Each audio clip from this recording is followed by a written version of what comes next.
मैं आपको एक सरल प्रक्रिया सिखा सकता हूं, बस उसे कीजिए। जीवन नाटकीय रूप से बदल जाएगा।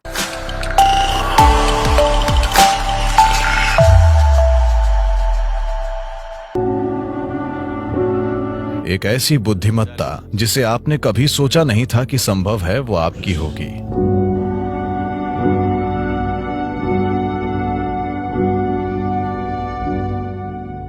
आधुनिक विज्ञान आज ये मानता है कि आकाशीय बुद्धिमत्ता जैसी कोई चीज होती है,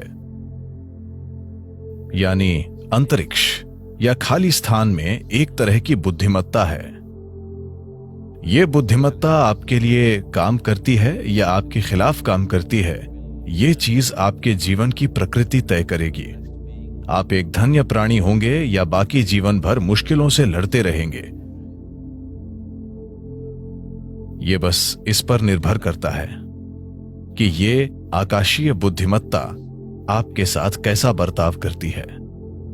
बिना किसी कारण के लोग जीवन में परेशान रहते हैं, है ना? बिना किसी कारण के कुछ लोगों का पूरा जीवन धन्य लगता है। ये बेवजह नहीं है।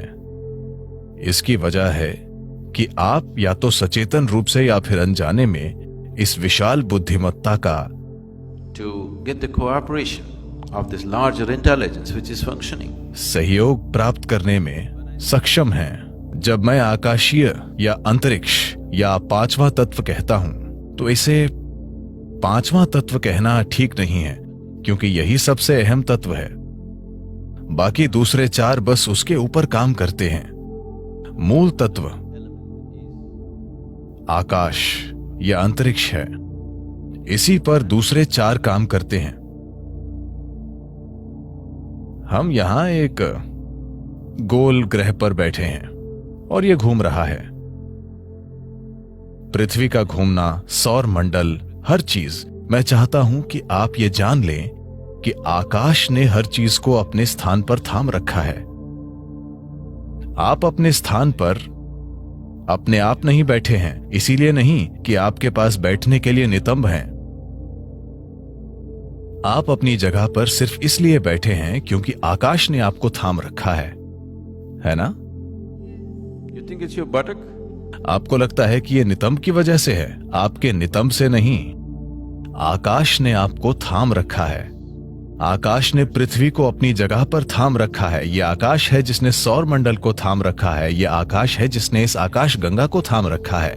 आकाश ने ही पूरे ब्रह्मांड को थाम रखा है,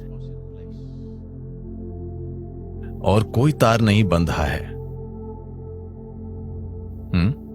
बस यूं ही, बस ऐसे ही थाम कर रखा है।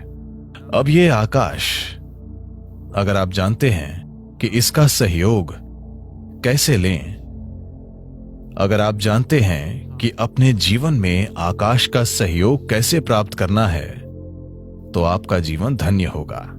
मैं आपको एक सरल प्रक्रिया सिखा सकता हूं, जो वैसे भी हमेशा आप में से आधे लोग नहीं करेंगे।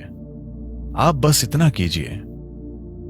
सूर्योदय के बाद सूरज के 30 डिग्री का कोण पार करने के पहले, 30 डिग्री का मतलब इतना, 30 डिग्री के कोण को पार करने से पहले आकाश की ओर देखें और आपको आज थामने के लिए नमन करें। जब यह 30 डिग्री को पार कर जाता है, दिन के दौरान किसी भी समय ऊपर देखें और फिर से नमन करें। सूर्यास्त के बाद एक बार फिर ऊपर देखें और नमन करें। ऊपर किसी भगवान को नहीं, बस आकाश को। आपको आज थामने के लिए बस ऐसा कीजिए। जीवन नाटकीय ढंग से बदल जाएगा। क्या आपने गौर किया है कि तेंदुलकर भी ऊपर देखते हैं? और क्या आपने देखा है कि सिर्फ वे ही नहीं, प्राचीन काल से जब इंसान ने युद्ध जीते या महान सफलता के क्षणों में, क्योंकि अनजाने में एक एहसास होता है, ठीक है उनमें से कुछ लोग ऊपर वाले को देख रहे होंगे, पर उनमें से ज्यादातर जो लोग चोटी पर चढ़ने में सफल हुए, माउंट एवरेस्ट पर, तो यह स्वाभाविक रूप से होगा। क्या आपने ये देखा है, चाहे वो भाव स्पंदना या साम्यमा, जब आपने अनुभव के शिखर को छुआ, तब क्या आपने गौर किया कि आपका शरीर आभार से भर जाता है? शरीर भी आपकी जागरूकता के बिना ऐसे हो जाता है क्योंकि कहीं ना कहीं एक समझ है, एक बुद्धिमत्ता मौजूद है जो ये पहचानती है। आप इसे सचेतन होकर दिन में 3 बार करें। अगर आपको इससे सहयोग मिलता है तो जीवन जादुई तरीके से चलेगा। एक ऐसी बुद्धिमत्ता जिसे आपने कभी सोचा नहीं था कि संभव है, वो आपकी होगी, क्योंकि एक बुद्धिमत्ता जो आपकी समझ से परे है अभी यहीं पर काम कर रही है ना? क्या ये नहीं कर रही है? ये वो बुद्धिमत्ता है जो ब्रह्मांड को थामे हुए है। ये वो बुद्धिमत्ता है जो सृष्टि का गर्भ है। It is in the womb of that intelligence all creation is happening. उस बुद्धिमत्ता के गर्भ में सारी सृष्टि घटित हो रही है और इसे आपके लिए नकारा नहीं गया है, उस तक पहुंच रोकी नहीं गई है। बात सिर्फ ये है कि आपने अभी उस ओर देखा ही नहीं। बात सिर्फ इतनी है कि आप अपनी छोटी सी दुनिया में इतने तल्लीन हैं। आपका शरीर, आपके विचार, आपकी भावना, आपके हार्मोन ने आपको इतना उलझा दिया है कि ऊपर देखना कभी नहीं होता।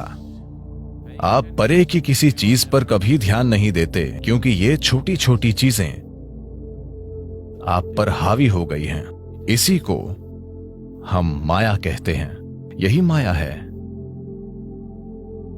ऐसा नहीं है कि अस्तित्व मौजूद नहीं है, वो माया नहीं है। बात सिर्फ इतनी है कि ये माया है। जब कुछ इतना जबरदस्त और शानदार और विशाल घटित हो रहा है तो ये छोटी चीजें आपको व्यस्त रखे हुए हैं और वे आपको ऐसा महसूस कराई हैं जैसे वे बाकी सब चीजों से ज्यादा असली हैं। इस सब का होना, ब्रह्मांड में आज तमामों शानदार चीजें हो रही हैं, बिल्कुल चमत्कारी और शानदार ढंग से, लेकिन विचार का एक छोटा सा कीड़ा आपके सिर में घूम रहा है और आपको व्यस्त रखता है।